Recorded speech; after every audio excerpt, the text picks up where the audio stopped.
Hi students, and welcome to Introduction to Glazing. I'm going to show you how to glaze, how to choose glazes.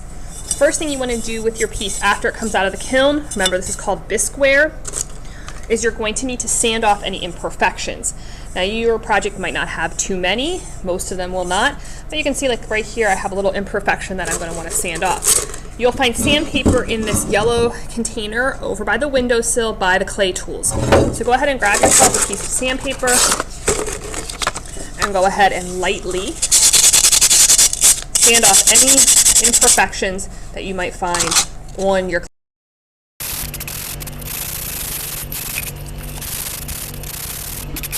You're done sanding, you're going to go ahead over to the sink and you're going to turn the sink on and you're going to rinse this entire thing out in the sink to get off all the clay. This was soaked in water and it will slowly start drying in about 5 seconds. Time to glaze your piece, and in order to start glazing your piece after you've sanded, that's step 1. Step 2 is rinsing off with water, and step 3 is going to be picking out your glaze color and stirring the bottle. I'm going to show you the tile wall where we select glazes. To start glazing, you need to come over to the tile wall. This is how you select your glazes. For this class, all of the glazes that are above this line that says high fire are able for you to use. Anything that's below this line, so these high fire glazes right here, these are off limits to you. You're not going to be using these. You need to be looking for anything above the high fire line, and anything over here you may use. Glazes are really high up. Down here on the floor, you can access a step stool, stand on it, and get the tile that you need. So what you're going to do is find a color that you like. Let's say I like tile number 40. I'm going to take it off of the shelf and I'm simply going to look at the back of it. It says 052 fuchsia. That is the name of the glaze. Once I know the name of the glaze, then I can go and I can find it.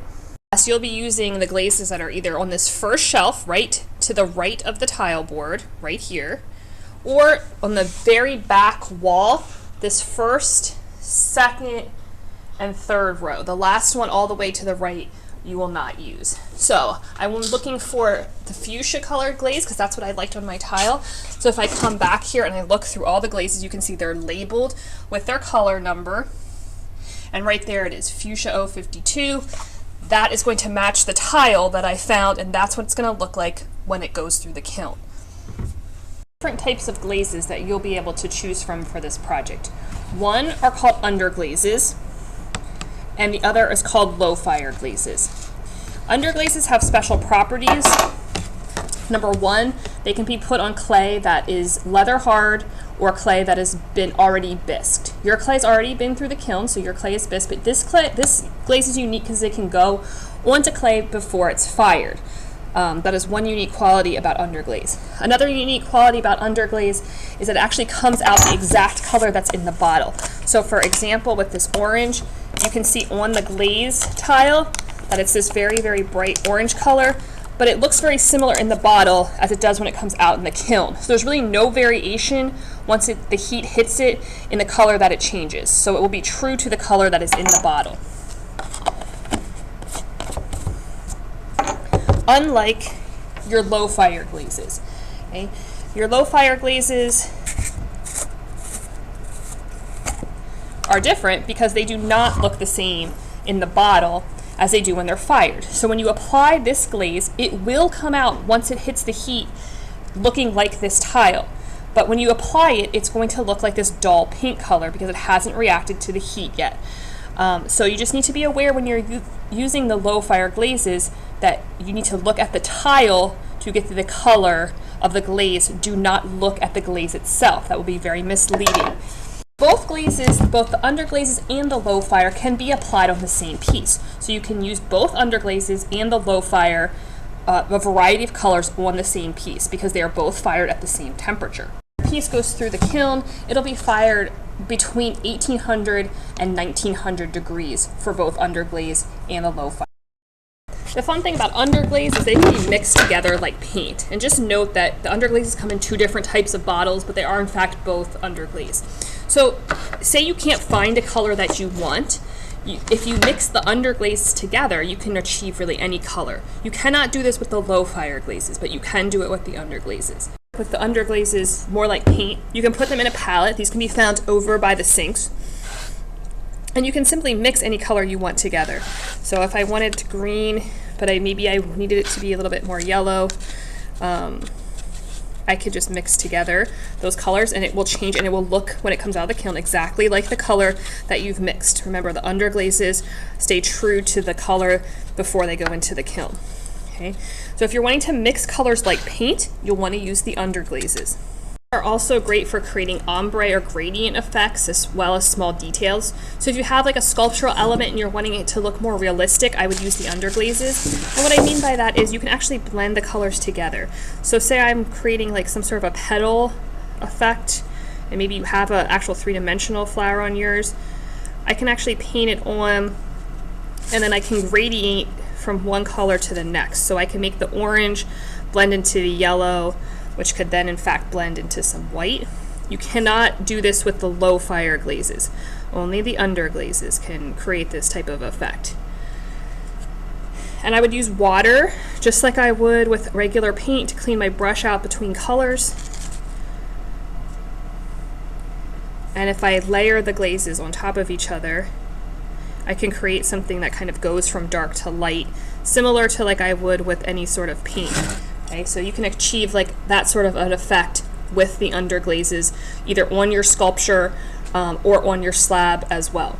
The thing about underglaze that is unique, besides the fact that it can be applied to both unfired and fired clay, and that it comes out the same color in the bottle as after the kiln, is it actually comes out non-glossy.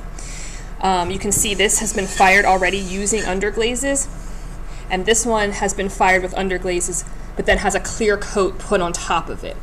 So if you're using the underglazes, if you want it to be glossy, which you do, so that it repels water, you will actually have to do a third step, which is putting the clear coat on top of it.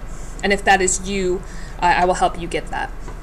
Unlike the low fire glaze, this glaze has the clear coat built into the bottle, so this does not require a clear coat on top.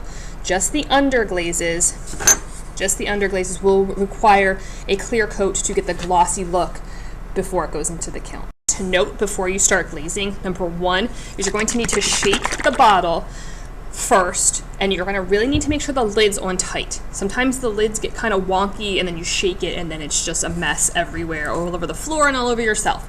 So make sure the lid is on tight before you go ahead and give it a shake.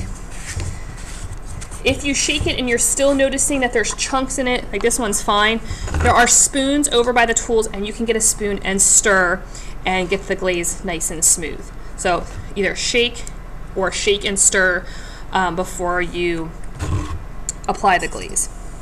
Another thing to note while you're glazing is you need to have 3 coats. Okay, so you're going to glaze a coat and you're going to let it dry between coats. Don't try to put 3 coats on while they're wet. Number one, you're going to lose track of how many coats, and number two, it's not going to be as even of an application as you would like. Right? So you're going to paint the coat on, and it dries very quickly. And then you're going to put a second coat on, let that coat dry, and once that coat dries, you'll put a third coat on, and then you'll be good. You need to note that the tiles have 3 coats. So say you only do 2 coats. What that's going to tell you is it's not going to look like this tile. Say you do 7 coats, probably not going to look like this tile. This tile is showing specifically 3 coats, which is how much you are supposed to apply.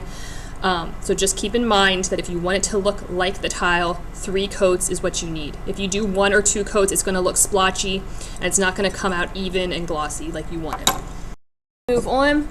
A couple more things. Number one, never glaze the bottom of your piece. The bottom needs to stay clear, so the feet of your project, the bottoms of the feet, need to stay clear of glaze. Just the bottoms, not the sides. The bottom, where it's actually going to touch the kiln, needs to stay free of glaze. That is so it doesn't fuse itself to the kiln shelves, and then I would have to hammer it off. That's never good for your clay project. So just make sure the bottom stays clear. If you do accidentally get some glaze on, it's very simple. Just take a sponge and wipe it off. That goes for any of your glaze. You make a mistake, you change your mind. It can simply just be water absolutely make or break your entire piece. So if you rush through the glazing, it's very sloppy. No matter how nice your piece was built and manipulated, it's going to look like garbage poop when it comes out of the kiln if you did not take your time and you rushed through it, right? Glazing is detail oriented and it is precise. So make sure that you take your time while glazing, count the number of coats in between, make sure you're putting on 3, and when you're finished, make sure your bottom is clear and free of glaze. If you have a palette like this and you have lots of glaze on it and you're going to need to continue to use it tomorrow, a piece of saran wrap can be put over it and saved for the next day. Just ask me and I will get that for you. If it's the end and you're done, you can rinse this whole thing out and it can go back on the sink where you got it. I recommend that you use as many colors as you want. There's no limit to colors. You could potentially just use 2 and it could look really nice like this mug, but definitely 2 or more glazes. You can use 17 colors if that's what you so desire for your piece. So happy glazing, and if you have questions, please just